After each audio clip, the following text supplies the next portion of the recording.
Hello everyone, welcome back to Farming Simulator 2017, the Lone Oak Farms map. It's 10 o'clock in the morning, mid-morning. We are in the middle of our grass seed harvest. Well, I say middle, we actually are close to being done. So I'm going to get the combine cranked up. I think we have it on a course, and we'll just get her going. As you can see, we're harvesting grass seed with our little hillside combine. Get him going on this course. Cranking out the seed and more straw. We'll go to his helper, and the one that's offloading. Oh, looks like it lost my course. I think we're in, yeah, field 44 combis, so get him driving. We'll search for the combine or just specifically identify it so he knows who to go to. And hopefully that'll be enough. Except we want to do this. Find the first waypoint. I learned about that a long time ago. It's very helpful in this. I don't know why. It just helps him do a better job. So I think when you first activate the game, he's going to go find the endpoint before he'll offload the combine. Hopefully not a problem as long as the combine gets its rear out of the way.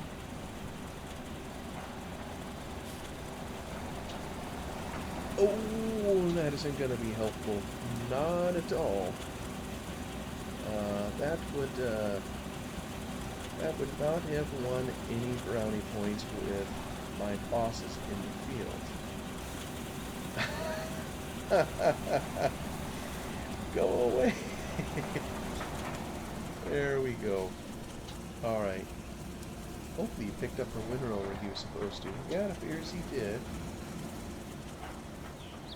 Oh, I almost wonder, is he going to go try to empty this? Yeah, maybe that's what he'll do before he offloads a combine. Not a big deal. It's close enough. The drip isn't that far anyway. We might even be able to finish grass seed harvest by the time we finish this particular episode. And then, as you can see, with all the straw lying about, we're going to have some work to do in picking all that up. You know, I only hope, because I am maxed out. Hey, I didn't dump it. Well, that's kind of silly. Oh, force splitting. What do you do about force splitting? Anyway, I'm kind of curious to see what I have in the garage. I don't know if... Yeah. I may have to literally take some seed to market. Oh, no, no, no, no. There's a windrower, and I do have a baler. Round baler, I would prefer a square one. That's kind of what they used on the farm, but I guess that'll work. So I'll be able to bale the straw bales up. Let me see here, it isn't stuck. Okay, there we go. So he's going to go out and take care of the combine and offload it. But I hope, or I need I am horrible at bale handling, so I anticipate what I really need is an auto-loading trailer. Maybe if I sell a little bit and get some money, I can afford to pay the rent on an auto-loading trailer and handle the bales that way, hauling them to market. That's kind of what we have ahead, and there we go. We'll offload the combine. I've been reminiscing in these episodes, remembering stories from the farm, if you will, trying to recall whatever I can, and it's pretty hard to take basically, it isn't quite this long, but basically a 10-year period, and try to condense it into a few episodes. And this one here, I'm not sure what episode number I'm on. Is this the 30th? I can't even keep them all straight in my head, just trying to record them and get through them and share what I know. So on the combining, Oh, I'm starting to think. I think I've shared some of the basics and whatnot. I've talked a little about the trucks. I've showed pictures of the trucks, that we had that we used in the field. Just simple old single axle grain trucks, if you will, on the farm. Um, one was a Ford. That was kind of the newer one. Ford diesel. The other was an old Chevy. Not sure what year, but it had definitely seen its better days. But I'll tell you, I mean, even though it didn't look the best, it did its job, and it brought in a lot of seed. And a farmer doesn't have to have fancy looking equipment. Maybe sometimes you wonder if about a farmer that has a lot of fancy equipment. Is it a sign of prosperity, or is it a sign that he has a boatload of debt? Maybe it can be a little bit of both at times. So the equipment we had then, it wasn't fancy or what have you, but we but it got the job done. And at some point, I'm going to show some pictures. I know there's been some questions of, what kind of machinery they run up there now, and I have some pictures on that. I'll share kind of in a later video to show what their machinery contingent is. And I know I didn't even see the sum total of it. I only got what happened to be in the sheds around the farm, a few pictures here and there. But I know they have some other areas where they store machinery down in their canyon, which is kind of due west from here, a little bit to the south. You can kind of see over in this area, that's kind of where the canyon, the ground drops off. It's in a little bit lower where the river runs through. And they have a shed down there where they store some machinery, so more to come on that. I think I took a picture down there one time. I'll have to go dig those up. Somewhere I have them. But it's just unfortunate that the canyon part didn't make it onto the map. But, maybe someday if someone gets ambitious, this can be turned into a 4X map, 16X map. I would love to do it. I just don't know if I'll ever have time or the ability to. Each version of the game that comes out, it seems the bar keeps getting higher on being able to produce a quality mod. And most of us that dabble a little bit in modding, we do the best we can with what we know, but that's no guarantee that something of quality results going to be shared with the world. This grass seed mod kind of being Exhibit A. It is what it is, and it's enough for me. So, combining. What are some other things? I guess I mentioned the trucks that hauled it in there. Um, that reminds me, I guess there is a story I could tell on that. And maybe it happened. Well, I just don't know when it happened. If it happened, I think I've already described my grandmother passing away with a heart attack, and a whole bunch of neighbors coming to help.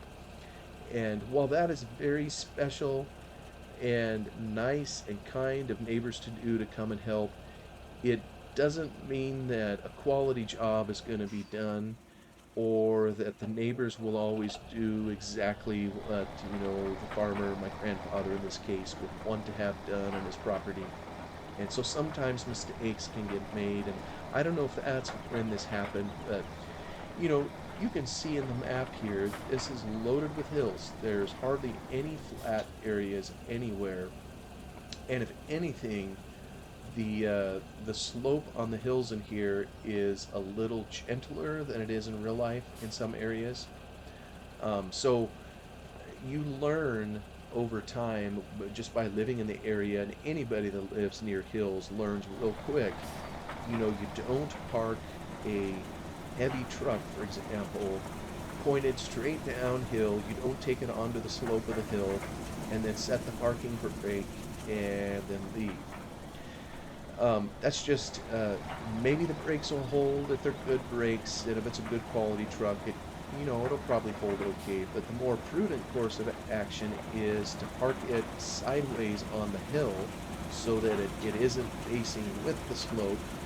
You take the tires, you turn them before you turn the truck off, you turn them uphill so that if it does start moving, it'll just kind of turn in a circle, if you will, and it'll turn against the hill. You set the brake, the parking brake if you have it, and then as another measure, you leave the truck in gear, preferably a low gear. Whenever I had to park out in the field, whether it was on a slope or not, I did all those things and I put the truck in first gear, so to make it very hard for the truck to move on its own. You wanted it to stay put, of course. So like I say, I don't know when this happened. If it was when Grandma died, and someone was just coming out to help. May have even been from the Midwest. I don't recall. That maybe someone that wasn't used to some of the slopes. It didn't happen here on the local farm of Lone Oak. It happened in a field, kind of. Oh, I think it's way back over here. It was called the Cherry Tree Field, I think.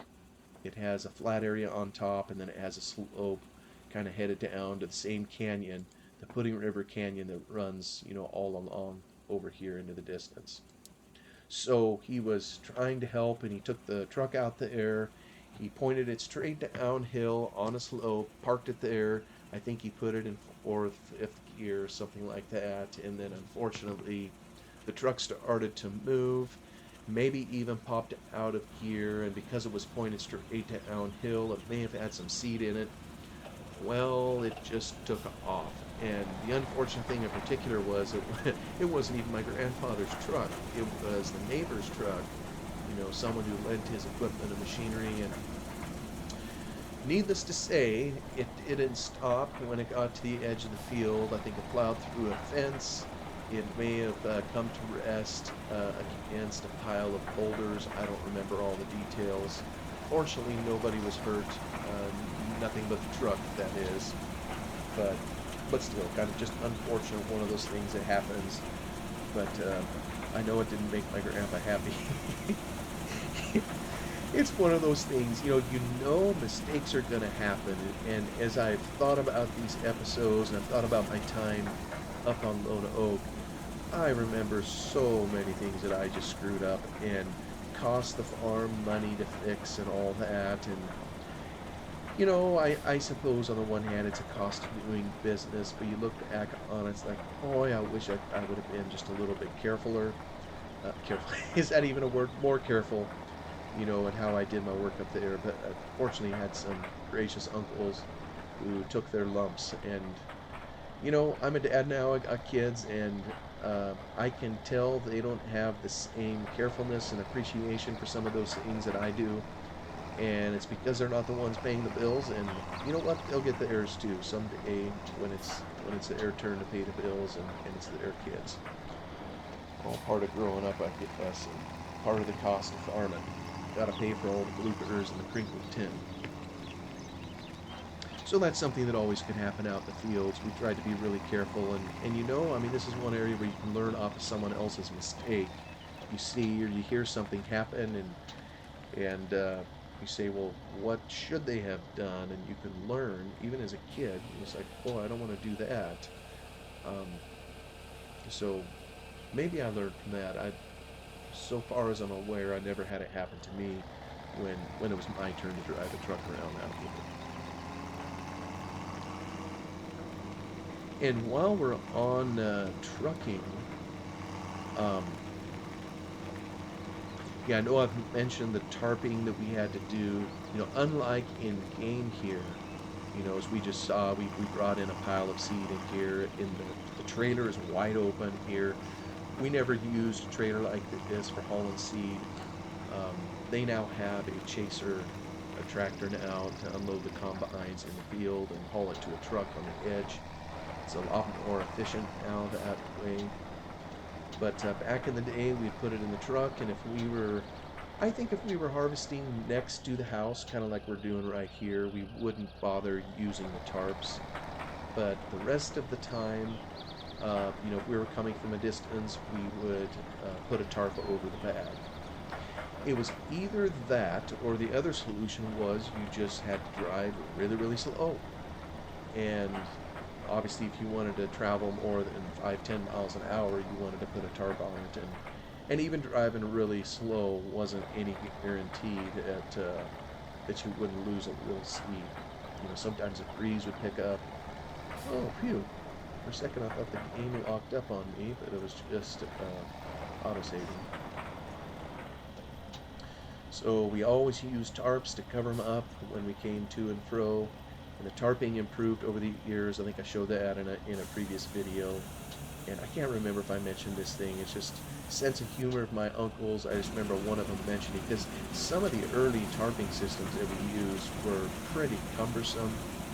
Big old floppy tarp, hard to get covered over the back of the truck, and it was difficult to get it all strapped down.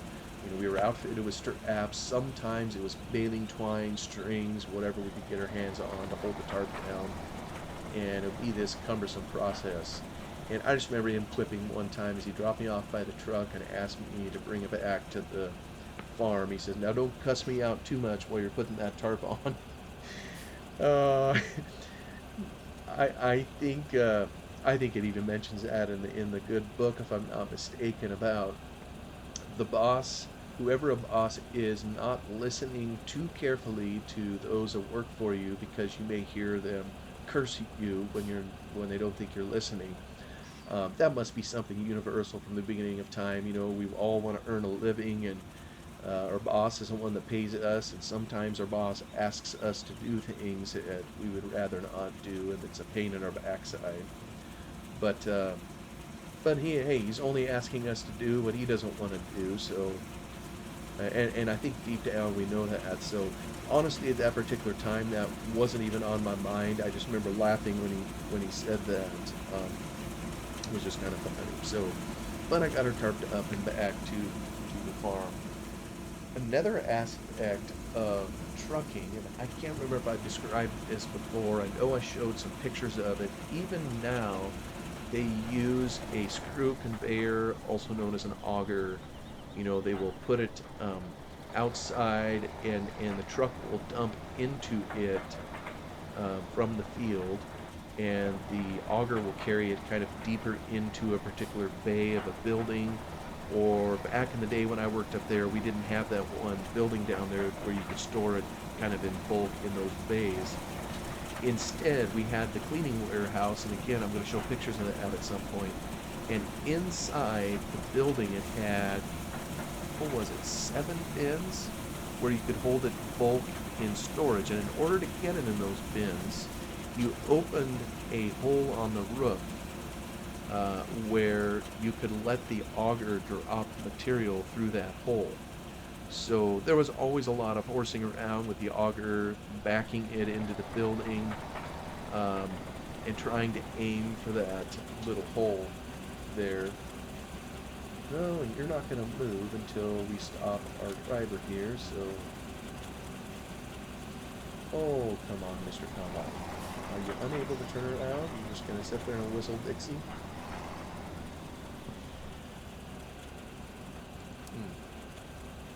Oh, there we go.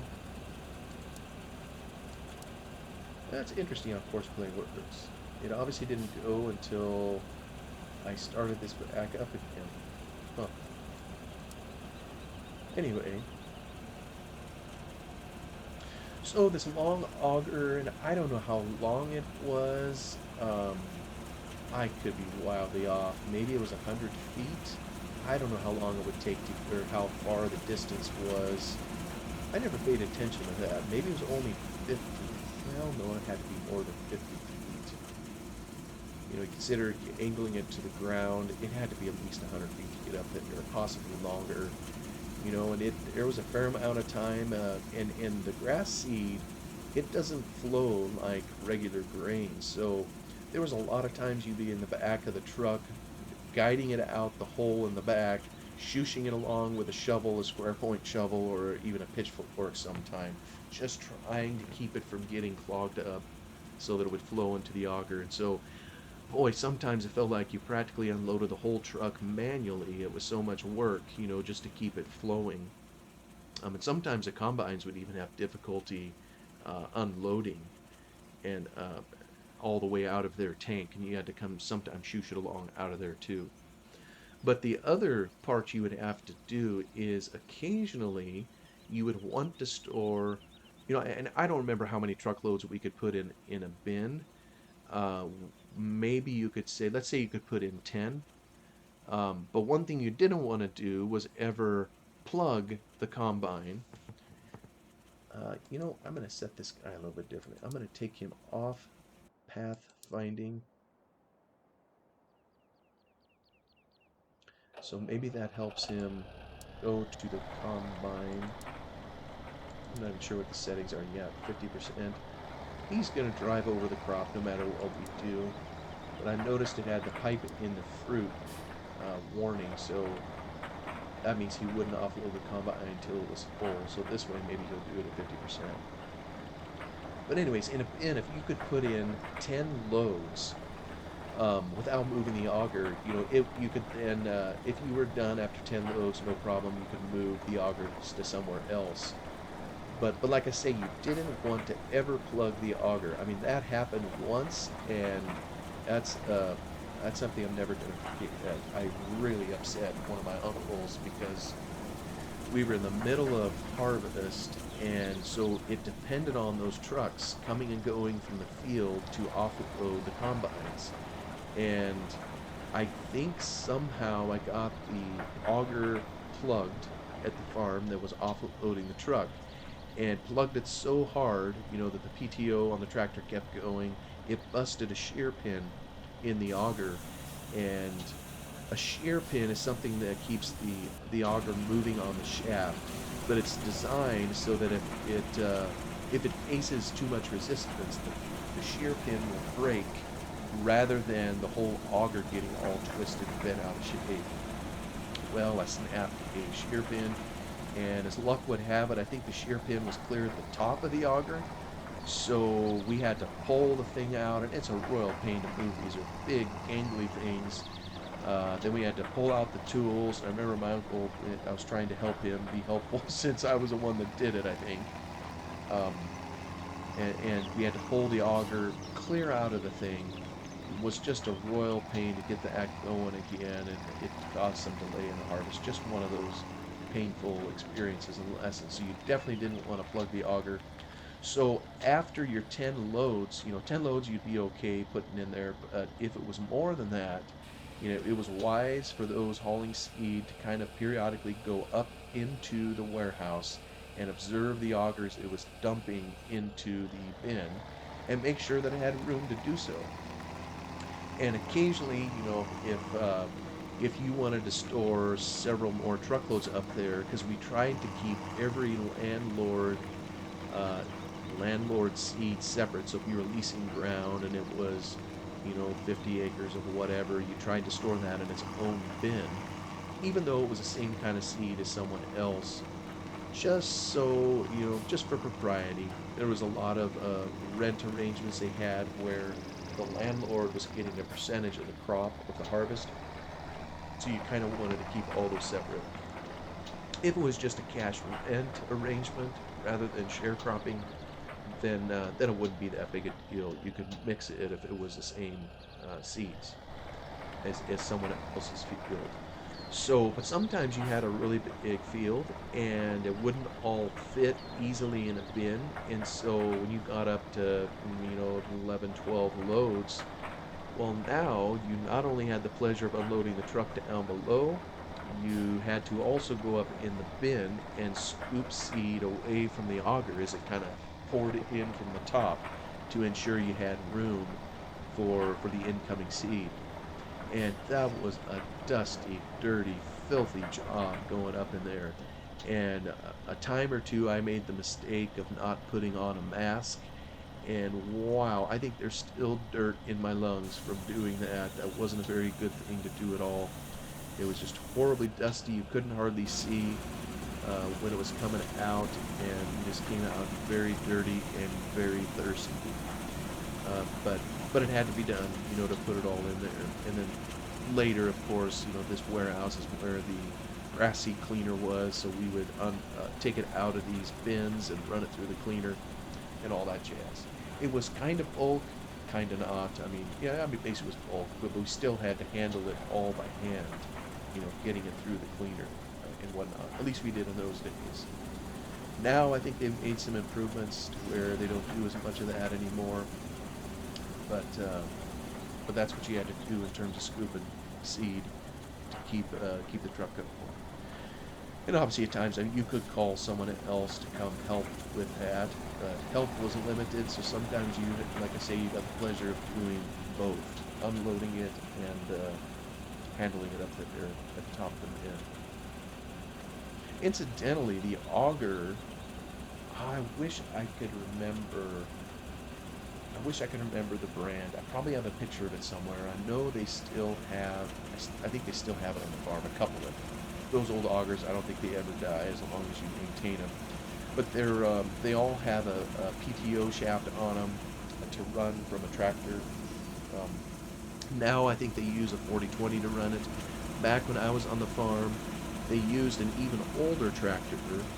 All the tractor has to do, it isn't working it too hard. It just has to sit there and run the PTO.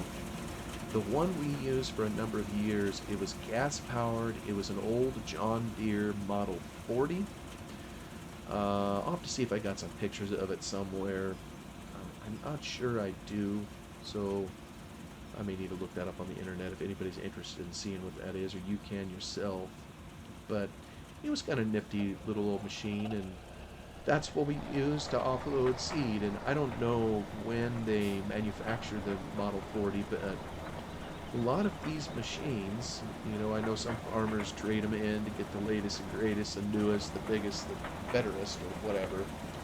But you take care of those machines, and they'll take care of you for a whole lot longer, than you might imagine. Even though they get more tired with increasing years, but if they were well built and you take care of them, hopefully they're relatively trouble-free. And they still. I was recently up at the farm. They still have one of the 4020s that they had, the John Deere 4020 tractors. When I worked up there, they still have one of them. I don't know if they have the 40. They have a 4630 John Deere tractor. I saw they still have that up there also. Actually, my father has it at the moment. I live next door to my dad, and each year he puts up a hay crop, and he always grabs the 46 to do all the cutting and conditioning of the hay. So they still have some of those old machines, and I guess as long as they have a use and they pay for themselves, they keep them around. And then there's some really old machines that really aren't used on the farm anymore, but are around kind of for sentimental value. And I'll try to show pictures on those at some point too. I just don't know how much interest there'll be as I continue this series. I'll share whatever I can, that may be of interest, but. One of those tractors I'll just mention here, I think, is a Model BO John Deere. Basically, that's the Model B, the Orchard version. Orchard version mainly meaning, I think, the location of the smokestack. I just can't remember if in the Orchard version the smokestack was routed down, towards the feet of the operator versus up into the air, more like a traditional tractor. But that was my grandfather's first tractor. He always would tell people that when he started farming, he had a pair of horses. I'm not sure how accurate that is, but his first tractor was a John Deere Model BO. And so I think at some point he ended up selling it, but years later he knew who had it and he went and bought it back. And so they've kept it on the farm. It's a little dusty, but it was kind of restored, repainted, and it's definitely in working condition. I've seen it. I think I've driven it a time or two, which is kind of cool. Grandpa kind of was an old machinery buff, and as I get older, I tend to appreciate the older machinery too. I know some of you have remarked in the comments of some of my videos your preference for mods, maybe of equipment that's from the 1980s or 90s or whatever, and it's probably just nostalgia. I remember a certain equipment contingent from when I worked on the farm, and I would love it if we had mods for all of those, but we just don't. Definitely, if you do, I can see why people would want to have a certain machinery contingent or enjoy a certain vintage, if you will.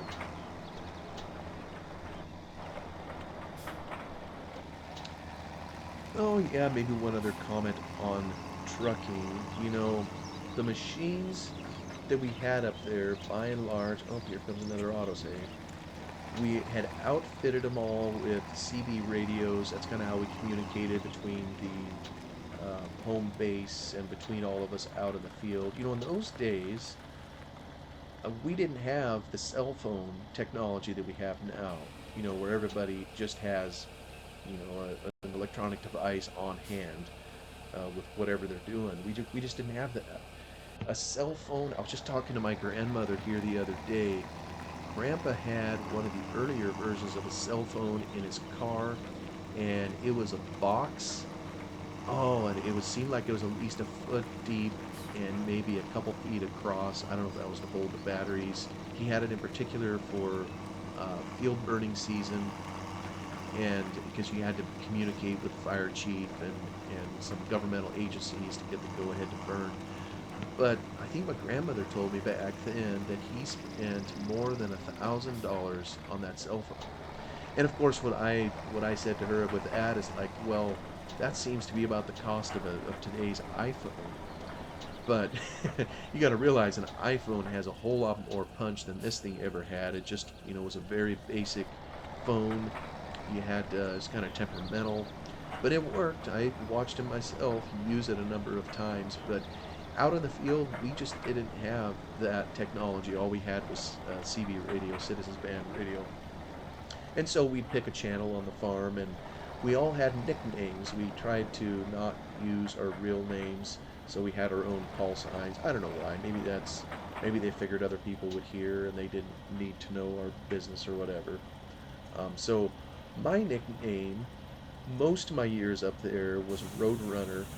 I did a lot more running back then than I do now. I wish I could run. I got plantar fasciitis in my feet, so I'm not able to like I did. But whether it was working on the farm, and just going to get the boss an end wrench, or even between the buildings, these buildings over here, um, I would typically run or jog. I mean, I wasn't going fast, but out in the fields, occasionally you'd park a truck on one end of the field and you had a truck on the other end, and you would have to somehow get over there.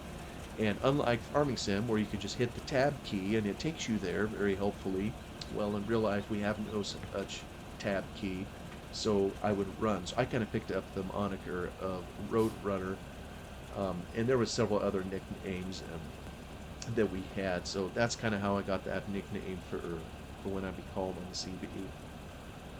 Oh my goodness, and I'm looking at the time and I'm already over half an hour. The time just seems to fly by in here, so I'm going to call the episode there. Thank you so much for watching. I'll see you in the next one and hope you have a great day in the meanwhile. Bye bye for now.